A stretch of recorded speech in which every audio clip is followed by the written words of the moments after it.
Yep les amis, c'est Baki 187. Alors aujourd'hui, on se retrouve pour une vidéo unboxing, mais pas n'importe laquelle. Aujourd'hui, je vais vous présenter une petite pépite juste après le générique.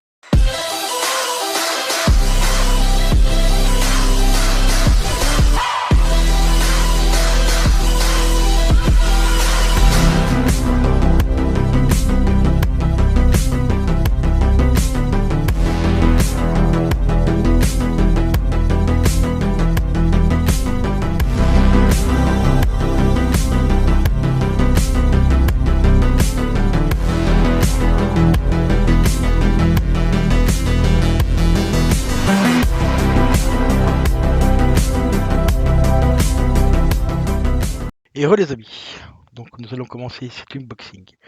Pour vous donner une petite idée de ce que je vais unboxer et ce que je vais vous présenter aujourd'hui, si je vous parle par exemple d'Iveren, mon jeu préféré, hein, si je vous parle aussi de D3 Begin Humans, qui était franchement un jeu, mais une claque visuelle ce jeu, et même au niveau de la narration et tout, c'était une véritable claque. Bien sûr, il y a aussi Beyond Two Souls, qui était franchement pas mal non plus. Bon, moins préféré pour moi, pour ma part, celui-là je l'ai moins préféré. Alors aujourd'hui, je vais vous présenter tout simplement Fahrenheit, de chez donc Quantic Dream, édition 15e anniversaire. Donc alors Fahrenheit, c'est un jeu à la base qui est sorti sur PS2 il y a 15 ans. Et aujourd'hui, il ressort en édition plus ou moins collector, on va appeler ça comme ça. C'est un petit collector en fait. Donc on a le fourreau en carton. À l'intérieur, on a le jeu. Donc ici, PS2. Et à l'intérieur, on découvre, il y a un artbook.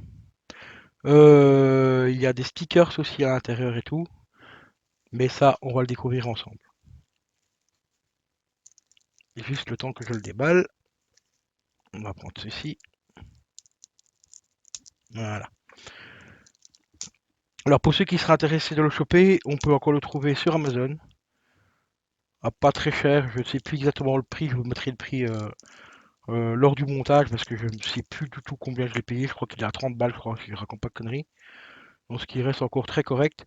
Attention, je vous préviens quand même, au niveau des graphismes, c'est un très vieux jeu, hein. C'est un jeu PS2 qui date d'il y a 15 ans et ils ont apporté ils ont fait une petite restauration graphique quand même sur le jeu, mais ça reste quand même des graphiques, enfin des graphismes très anciens, donc PS2. Donc pour ceux qui sont accrochés au graphisme et tout, qui veulent des jeux magnifiques et tout, je vous recommande pas celui-là, hein, du tout. C'est des graphismes PS2. Je vous le recommande surtout par rapport à l'histoire et à la narration. Et si vous aimez Quantic Dream, c'est leur deuxième jeu. Voilà. Le premier jeu, c'était un jeu qui était sorti avec David Bowie. Malheureusement, celui-là, il est uniquement disponible sur PC. Il n'est pas disponible sur console. C'est un peu dommage. J'aurais bien aimé qu'il le réédite aussi sur console. Genre le même genre que celui-là, donc sur PS4. Quoi. Ça aurait été vraiment cool. Parce que c'était un très très très bon jeu aussi. Et là, ça, c'était le tout premier de chez Quantic Dream. Alors que celui-ci, c'est le deuxième. Donc voilà, Fahrenheit, édition 15e anniversaire. En plus, sur la boîte, je pensais que le PS4 était imprimé sur le plastique. Mais c'est carrément imprimé sur la boîte. Donc on a le petit logo PS4 qui est imprimé dessus. Donc ça c'est plutôt cool. Voilà. Donc Fahrenheit, édition 15e anniversaire. Et alors on l'ouvre comme ceci. Donc comme je l'ai dit, on a un petit fourreau en carton. Voilà. Derrière on a l'histoire et tout. Donc il est en français, il est également disponible en anglais, en espagnol et en italien. Et en dessous on découvre donc le jeu qui est ici, qui est encore emballé dans un plastique. Hein, décidément, au niveau de la pollution, on en reparlera aussi de ça. Sur emballage. Alors ici on découvre le petit visuel. Donc c'est le même visuel qui est ici. Donc ici c'est un visuel un petit peu plus hardcover. Enfin art. Voilà. Donc on distingue un tout petit peu un personnage qui tient quelque chose dans sa main. On se regarde de près, on voit qu'il tient tout simplement un couteau. Et le couteau on le retrouve tout simplement ici. Alors l'histoire je la connais pas du tout. J'ai juste vu une petite bande-annonce du jeu.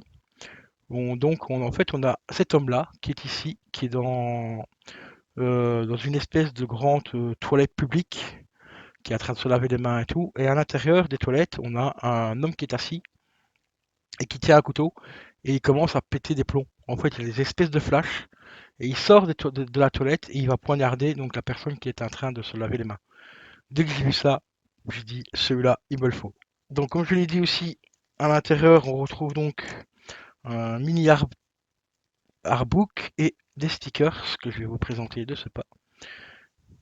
Alors on a également une petite lettre de Quantic Dream.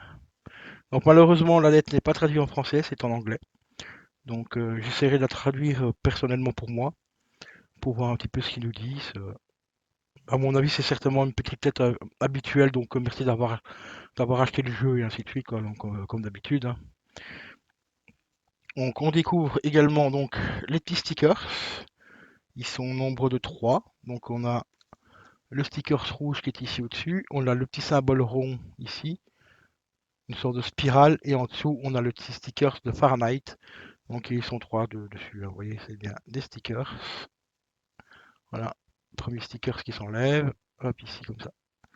Voilà.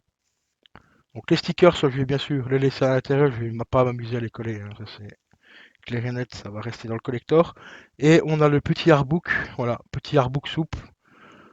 C'est un peu dommage pour un collector comme ça parce qu'ils ont quand même soigné le design de la boîte et tout en mettant un petit fourreau en carton et tout. J'aurais bien aimé avoir un petit artbook, même dans ce format-là, mais en dur, en carton. Parce que là, en souple, bon, après, bon, il a quand même le mérite d'être là. C'est vrai que ça devient rare maintenant les collectors et des artbooks et tout, pas surtout dans des petits collectors comme ça. Donc ici, on découvre le caractère design des personnages, quelques petites bestioles aussi, d'autres personnages. Bon, il est plutôt sympa l'artbook, on découvre quelques persos. Bon, je vais pas tout montrer, vous montrer tous les personnages qu'il y a dans le jeu, mais pour pas trop vous spoiler. Bon, ici on découvre aussi, bon ça je vais pas vous montrer non plus parce que ça je sais que c'est un personnage très important dans le jeu. On découvre comment elle a été fait, donc en fil de fer, puis après ils mettent la texture dessus, puis après ils mettent tout ce qui est peinture, pas la couleur du personnage, pour le visage, pour son costume et ainsi de suite. Donc je pense que vous savez un peu comment on fait un jeu vidéo. Donc ici on découvre encore d'autres éléments. Ici par exemple on découvre un petit bureau, d'autres pièces. Bureau ici, une espèce de cuisine ou je sais pas trop quoi, avec une machine ici au-dessus. Donc vraiment hâte de le streamer ce jeu pour vous montrer. Et ici on découvre un petit appartement. Donc voilà au niveau du contenu. Donc ça c'était l'artbook. Donc on a donc bien sûr les petits stickers et la petite lettre de Quantic Dream qui nous remercie donc d'avoir acheté le jeu. Enfin je suppose que c'est ça, hein, parce que comme c'est pas traduit en français malheureusement. Donc ça fait quand même plaisir d'avoir tout ça. Ils n'étaient pas obligés de le faire. Ils auraient pu juste faire un petit four en carton pour la présentation de la réédition, hein, comme il y en a déjà beaucoup de ceux qui le font. Éventuellement, ils auraient pu faire aussi éventuellement un petit steelbook, ça aurait été sympa. Mais bon, c'est déjà sympa d'avoir tout ça. Parce que maintenant, comme je l'ai dit, tout ce qui est artbook et tout ça, ça devient extrêmement rare de les avoir dans des tout petits collecteurs comme ça. Donc c'est plutôt assez stylé. Sinon, au niveau des spécificités du jeu, c'est un jeu qui se joue seul, malheureusement, donc en solo. Il fait 2 Go 4, donc 2 Go 400 au niveau de l'installation. Il est compatible donc Bad PS4. Au niveau de la résolution, il est compatible 720p 1080p et il est également compatible avec la PS Vita, donc à distance. Donc vous pouvez continuer votre jeu sur votre PS Vita si vous gardez votre PS4 allumé. Donc ça c'est plutôt sympa. Alors au niveau de l'audio, il est en français comme je l'ai dit, en anglais, en italien et en espagnol. Et au niveau des sous-titres, c'est exactement pareil. Donc c'est anglais, français, allemand aussi qu'il y a. Et de l'audio aussi, il y a également allemand, espagnol et italien. Donc il est quand même relativement complet au niveau de l'audio. Donc c'est plutôt assez cool. Donc voilà les potos concernant donc la nouvelle rentrée pour ma collection de jeux PS4, un nouveau Quantic Dream que j'ai vraiment super hâte de découvrir. Comme encore une fois, je vous le rappelle, je vais le découvrir surtout pour l'histoire, parce que les graphismes, c'est des anciens graphismes, ça peut éventuellement déplaire à certains et plaire à d'autres. Moi personnellement, ça va me faire un petit bond en arrière de rejouer à un jeu comme ça, au graphisme PS2, et découvrir un des tout premiers, enfin un des premiers jeux, car celui-là c'est le deuxième jeu d'un studio que j'affectionne particulièrement, donc qui s'appelle Quantic Dream.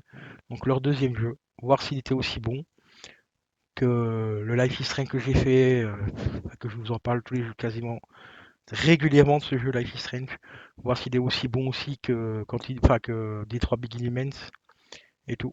Donc on va découvrir ça bientôt ensemble en live les amis. Donc restez bien abonnés à la chaîne. Si la vidéo t'a plu, bah tu connais la chanson, hein. Un petit like, ça fait toujours plaisir.